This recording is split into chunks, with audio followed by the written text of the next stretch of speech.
Well, I've been a diabetic for the last 28 years. I've had 2 kidney transplants. I've had peripheral neuropathy. I've had mitral valve prolapse, infection in my heart. I've had retinopathy in my eyes. And I've had infections ever since I've had my 2 kidney transplants.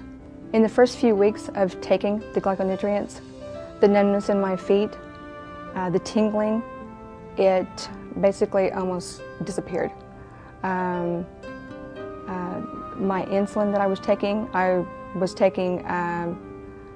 around 40 units. It was decreased almost 70%. My doctor is saying that my eyesight from the retinopathy is basically gone. I also had osteoporosis. I've had 3 bone scans done, and they can't detect any longer that I had that. From my 2 transplants that I've had, I am no longer on any of the immunosuppressant drugs. I am taking a tiny bit of one. The mitral valve prolapse that I had, it's basically, they can't detect it any longer either. And I also had rheumatoid arthritis in my hands, and it's basically all gone too.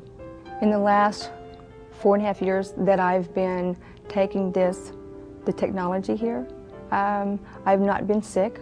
I've not had any kind of infections. I've not had any kind of antibiotics. The person that shared this with us, I thank him so very much. I think God has blessed me and my family. I think He's put me in touch with the world now, so I can share this with everybody now, because it's totally changed my life. For the last 33 years, I've been an insulin-dependent, brittle diabetic.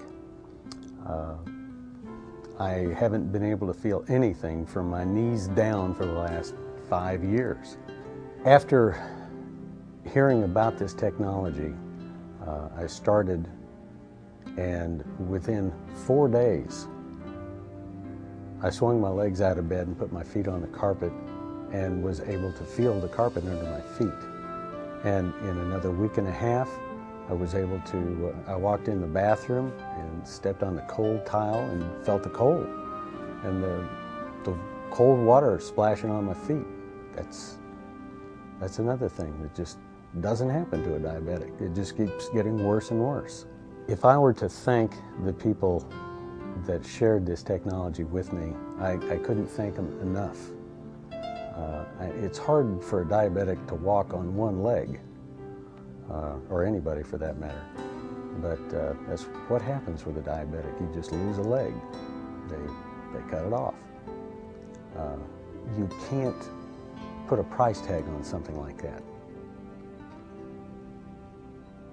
I'm eternally grateful.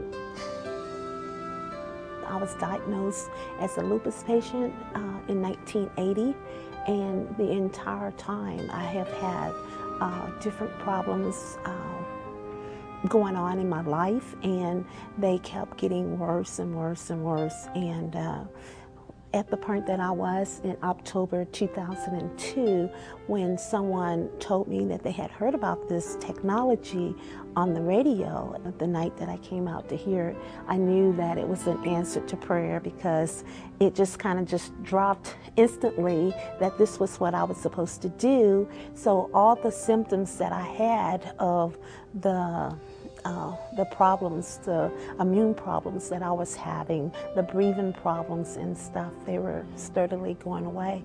I have 2 replaced hips. I've noticed readily that I was able to walk better, move better, getting my motion back, getting my life back.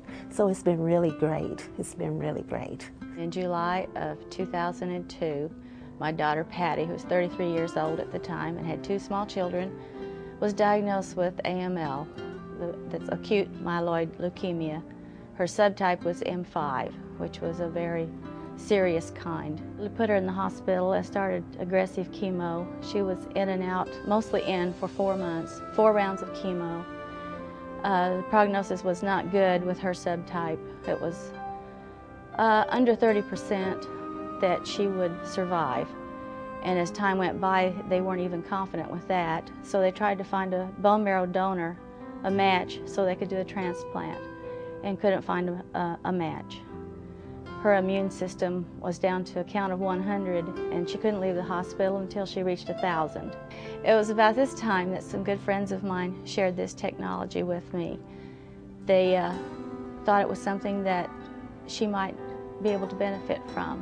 While she was still in the hospital, she took one product for, it was about 5 days, and her white cell count went from the 100 to the 1,000 that she needed to get released from the hospital so she could come home for Thanksgiving. And within another week, she was up to 5,500 count of white cells.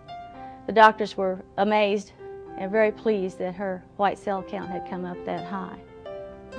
When I presented it to Patty, I knew what her answer was going to be, because she was so tired of trying so many different remedies for the fibromyalgia that had kept her in pain so long up until this point. And so I told her, I said, Patty, this could be our answer to our prayers. And please take one more thing. Please, for Mom, just do one more. I'll not ask you to take another vitamin, another calcium tablet, or anything else. If this one doesn't work, I won't ask you anymore. And so she did, for me, to shut me up, she will tell you. And by January, she had a normal white cell. Of course, it had been normal for a long time. Then she had a normal red blood cell count, and her platelets were way over 100,000, almost normal. That's when they decided we better do a biopsy, because they'd already given her the hospice information, and she had made her arrangements how she wanted her funeral, and she was prepared to die. And she didn't. She kept getting better. So they said, well, we better do a biopsy and see what's going on. He said he did a lot of slides, and he didn't find a single cancer cell on any slide, and he found no chromosome damage.